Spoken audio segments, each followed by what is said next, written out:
my group presentation of 12 Angry Men. I have an introduction video to show. One man is dead. The life of another is at stake. I urge you to deliberate thoughtfully and honestly. If there is a reasonable doubt, you must bring me a verdict of not guilty. If, however, there is no reasonable doubt, you must, in good conscience, find the accused guilty. Whatever your decision, your verdict must be unanimous.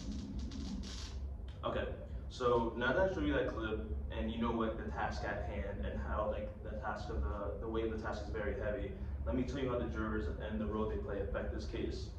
So task roles. Task roles are roles that help people realize its goals. So there's two task roles I found throughout the movie. One is the initiator and the other one is the procedural technician. So the initiator. So the initiator suggests or proposes to the group new ideas. So they also offer a novel point of view concerning problems, procedure goals, and solutions. So who is the initiator in 12 Angry Men? I picked juror number 9, Hume Cronin, as the initiator. And this clip is going to help prove why, and I'll explain further afterwards why he's the initiator. Glasses make those deep impressions on the side of your nose. Yes. I noticed that before. They must be annoying. Oh yeah, very, very annoying. I wouldn't know about that. I've never worn eyeglasses. 2020.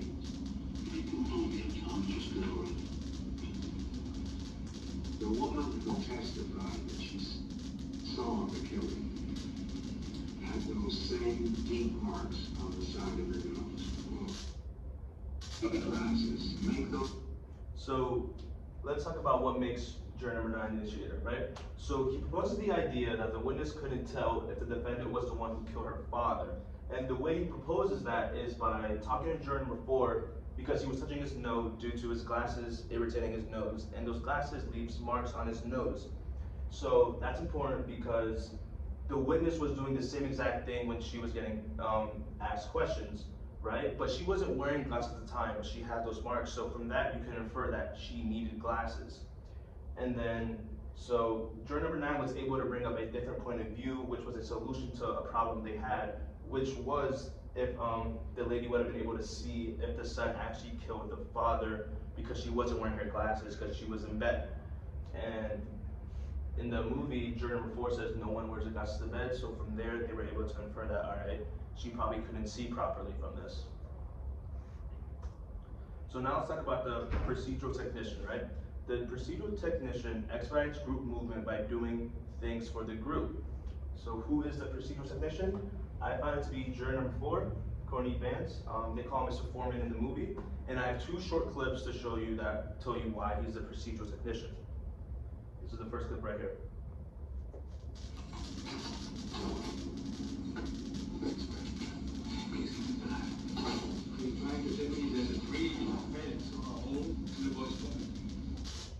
Alright, and this next clip. Well, let's see if the details carry out. Now, the minute the body fell, the old man says he heard footsteps running towards the front door upstairs. Then he heard that upstairs door open and the footsteps continued down the stairway. He got to his front door as fast as he could, swear there couldn't have been one. Okay. So, alright. So why is juror number 1 the procedural technician, right? He brings up the 2 materials that are needed in order to keep the conversation going. He brings the knife and he brings a diagram of the apartment so they could do a test to see how long it would really take them to walk around the apartment. So without him, it would be really hard for the 2 sides to make a concrete argument. Like at the time, whoever believed he was guilty or whoever believed he was not guilty. So juror number 1 is a crucial part to the conversation because without him bringing any of the materials to the room, they wouldn't get to the point of a unanimous decision.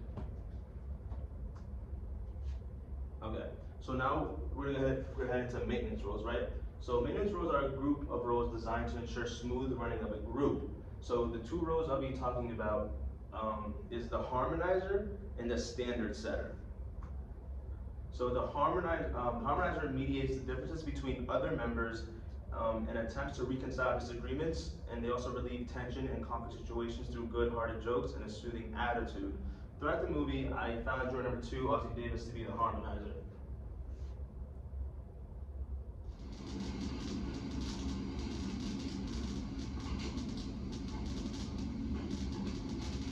Well, I suppose we need someone else to start us off again, huh? Young lady, what do they do? Take us out to a restaurant or something? I don't know. I sure hope they let us go home and get your own thing this case tonight. I'm a little bad, so I have the lumps fixing that thing in. My wife says it looks like that. Okay. So, reason why I picked juror number 2 to be the harmonizer is because he made 2 lighthearted jokes during this time.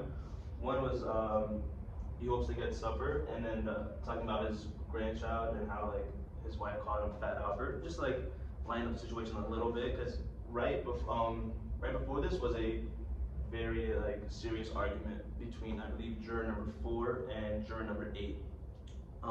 Throughout the whole movie as well, juror number 2 is probably like the calmest person like in the whole conversation. He doesn't really yell or anything, and he makes sure people like aren't coming after each other's necks. He also has like a very soothing attitude throughout the whole movie.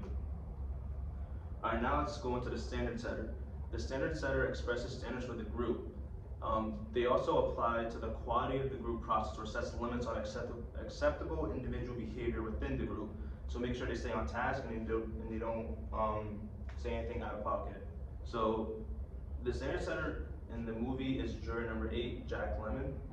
And these are another 2 short clips to show you why he's a standard setter.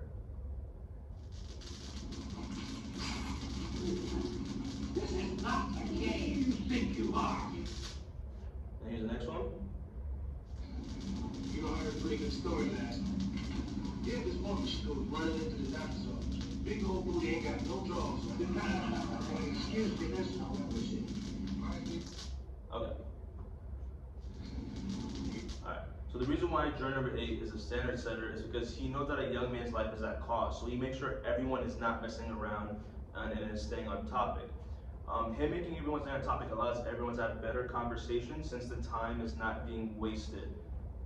This is the first time they really talk about this case, so they all want to leave, so he wants to make sure that the quality is good and that they all come to an agreement soon. Blocking rules. Blocking happens when team members behave in a way that disrupts the flow of information. So the 2 roles I picked out are the aggressor and the playboy. So the aggressor works in many different ways. They can deflate the status of others. They can also express disapproval of values, acts, or feelings of others. They can attack the group or the problem it's working on. They also could say jokes aggressively and even show envy toward another's contribution by taking credit for it. The aggressor I found in this film is juror number 10. Here's a clip. Why don't you sit down? Oh, son of a bitch, who are you? Now who the hell is he to tell me that? Sick, look at him. He can hardly stand up. No, I'm speaking my piece here today, and he won't listen. You shut up. You sit down. There's not one that's any good. Not one. You hear that? Sympathetic bastards. Alright, so there's quite a bit to break down in this clip. So, reason why he's the aggressor is because he attacks juror number 9 with insulting words, right? And then right after that, he shoves juror number 12 out of his way. Then he proceeds to call everyone sympathetic bastards. Not only is he attacking the people he is having a conversation with, but he's also attacking the defendant and saying how he should be put to jail. He doesn't help the group at all, really, with what he says. If anything, he makes it harder for the group to come to a decision because he doesn't change his vote for a while. He's really persistent on the defendant being guilty, and he really just wants to get out of there as well. But he mainly thinks he's just guilty because to him, nothing really adds up. So now let's talk about the playboy, right? The playboy makes a display of his lack of involvement in the group's process. This may take the form of nonchalance, horseplay, and other more or less studied forms of out-of-the-field behavior. So who was the playboy? I identify the playboy as juror number 7. And here's a clip, watch. Listen, I'll tell you something. I'm a little sick of this whole thing already, you know? I mean, all this yapping is getting us nowhere. No, I'm gonna break it up here. I'm changing my vote tonight. What? Like me, I had enough. You had enough, that's no answer. Hey, listen, you just worry about yourself. He's right. That is not the answer. What kind of a man are you? Alright. Okay, so the reason why juror number 7 is the Playboy is because you can see that he isn't seriously involved in the conversation and just wants to go to the Yankees game because he has 2 tickets for it. So he decides that he's just going to switch his vote because he thinks sitting there and discussing the case is a waste of time. He is voting not guilty even though he thinks the defendant is guilty. His contribution to the conversations and the final vote relies on other motives than the motive of what actually he thinks the defendant is, which is morally wrong. So the point of me explaining these different roles was to show you how many roles there can be in a meaningful conversation, whether they are good or bad roles, and how they can affect the end result. So do I believe the defendant is innocent or guilty? I believe the defendant is innocent. Originally hearing about the case in the beginning, I did think he was guilty, but the topics being brought up in the movie had some really good points. For example, I agree with the point that the witness could not have seen the defendant kill his father because she didn't have her glasses on and she was across the street. That's way too far, and you can't really judge it off that. Another part that swayed me is when they discussed what type of knife is being used and how the angle of the stab wouldn't match how the knife should be used. It was a different knife than what they intended when they thought it was.